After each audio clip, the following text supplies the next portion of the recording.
October 29th, 2018. Lion Air Flight 610 takes off from Jakarta. 13 minutes later, 189 people are dead. And buried inside the wreckage is a decision Boeing made years earlier. A software patch called MQuas, installed quietly on the new 737 MAX, never fully disclosed to pilots, never properly tested under real-world failure conditions. Boeing was in a race. Airbus had just launched a fuel-efficient rival. Boeing didn't want to redesign its flagship plane from scratch, so they modified. They rushed. They installed heavier engines that changed the aircraft's aerodynamics, then wrote a software fix to compensate and told almost no one. When MCAS malfunctioned, pilots had no idea what was happening. 5 months after Jakarta, Ethiopian Airlines Flight 302 goes down. 157 more lives lost. The entire 737 MAX fleet, 387 planes, grounded worldwide. The bill? Over $20 billion in losses, settlements, and write-off. Boeing's stock dropped 25%. The CEO walked away with $62 million. If you're going to cut corners on software that controls whether a plane points up or down, you'd better make sure nobody finds out. They found out. But Boeing wasn't alone in thinking it could hide something. 1 year earlier, September 2015, a routine emissions test. A researcher at West Virginia University plugs a Volkswagen diesel into a standard test rig, and the numbers look perfect. Too perfect. He runs it again. Still perfect. Then he drives the car on an actual road. Now, the emissions spike 40 times above the legal limit. Volkswagen had installed what they called a defeat device, a piece of software so sophisticated it could detect when the car was being tested and switch into a clean burning mode. On the road, full throttle, full pollution. In a lab, spotless. The company had been running this scheme across 11 million vehicles in 20 countries for nearly a decade. The fine, $30 billion. Criminal charges filed against executives. I'm the head of Volkswagen's U.S. operations, sentenced to 7 years in a U.S. federal prison. The CEO resigned within days of the scandal breaking. 11 million cars, a decade of lies. And all it took to unravel it was one graduate student with a sensor and a curiosity. If your fraud requires a car to know when it's being watched, you've already lost. Now here's something that cost even more people. And it didn't require a single moving part. March 2017. Equifax, one of the 3 companies that holds the financial identity of nearly every American adult, discovers a vulnerability in its software. A known flaw. A patch had already been released. All they had to do was apply it. They didn't. For 4 months, 147 million people's social security numbers, birth dates, home addresses, credit card details, all of it walking out the door. The breach sat undiscovered from May to July, and then the company waited 6 more weeks before telling anyone. The CEO resigned. The company paid $700 million in settlements, and 147 million people had their financial identities permanently compromised. Not because of sophisticated hackers, because someone skipped a software update. If you are literally in the business of protecting people's most sensitive information, maybe run the software updates. Some disasters aren't hidden in code. Some of them are visible from space. April 20th, 2010. The Deepwater Horizon drilling rig, at 41 miles off the Louisiana coast. BP had been warned. Engineers flagged pressure anomalies. A critical safety test failed, and the decision was made to proceed anyway. The blowout preventer, a last resort failsafe, didn't work. The explosion killed 11 workers instantly. 4.9 million barrels of oil poured into the Gulf of Mexico over 87 days. Entire ecosystems destroyed. Fishing industries wiped out. BP's total cost, over $65 billion.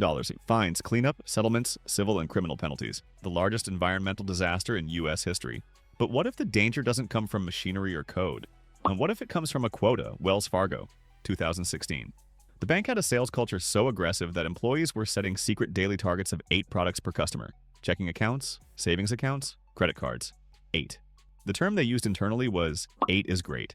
And when workers couldn't hit their numbers legitimately, they started opening accounts without asking. 3.5 million unauthorized accounts.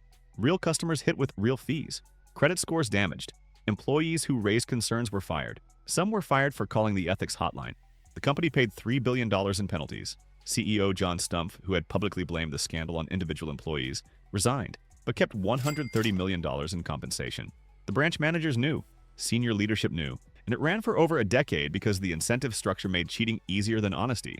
If you build a system where the only way to survive is to lie, your employees will lie. Subscribe for a better credit score. Now we accelerate. Because the next few failures don't just cost billions, they go viral. April 9th, 2017.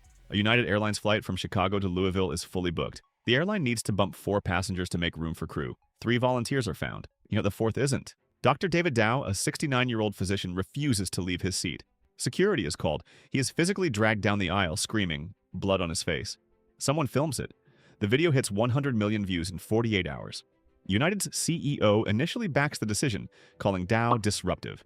The stock drops nearly 4% overnight, roughly $800 million in market value, gone. The company eventually settles with Dow for an undisclosed amount, but that video never disappeared. It became a case study in how not to handle a PR crisis.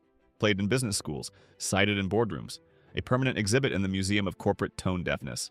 If you're going to remove a paying customer from a seat they paid for, maybe don't do it in front of 200 smartphones.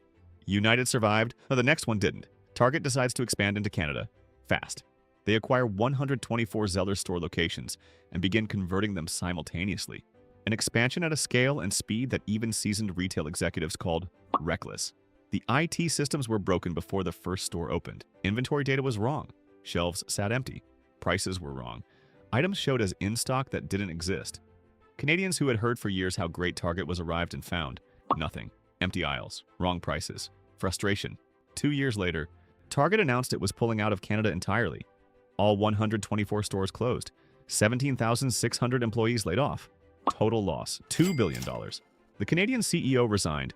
They had spent years building anticipation and 2 years destroying it. If you overpromise and underdeliver at that scale, there's no recovering the brand. But at least Target was selling real products. Elizabeth Holmes founded Theranos in 2003 with a single electrifying promise. 1 drop of blood, hundreds of tests, results in hours. And investors lined up. $700 million raised. Walgreens partnership signed, patients tested. The company valued at $9 billion. Holmes on the cover of Fortune, Forbes, Time. The next Steve Jobs. She even wore the turtleneck. There was only one problem. The technology didn't work. Theranos was running most of its tests on competitor machines, diluting blood samples to make them fit. Results were wildly inaccurate. Patients received false cancer diagnoses, false HIV clearances, Holmes knew. Executives knew. Regulators were stonewalled for years. When the Wall Street Journal finally broke the story in 2015, the collapse was total. The company dissolved. Holmes convicted on 4 counts of fraud, sentenced to over 11 years in prison. $9 billion, built on a lie, tested on real patients. And then there's the failure that remade the entire internet. Facebook is hauled before the US Senate. Mark Zuckerberg in a suit that doesn't quite fit, and facing 44 senators who keep asking him to explain what an algorithm is. The reason he's there, Cambridge Analytica had harvested the personal data of 87 million Facebook users through a quiz app using permissions Facebook had openly granted to third-party developers for years. The data was used to build psychological profiles, to target voters in the 2016 US election, possibly others. Facebook's stock dropped 10% in a single day, $50 billion in market cap. The FTC fined them $5 billion, like the largest fine in the Commission's history. Regulatory investigations opened in the US, UK, and across the EU. The phrase "delete Facebook" trended globally. Zuckerberg's response? We'll do better. The data policies changed. The PR campaigns launched, but the trust once gone doesn't load back. If you build a platform on selling attention and you're surprised when someone sells it without asking, you weren't paying attention to your own business model.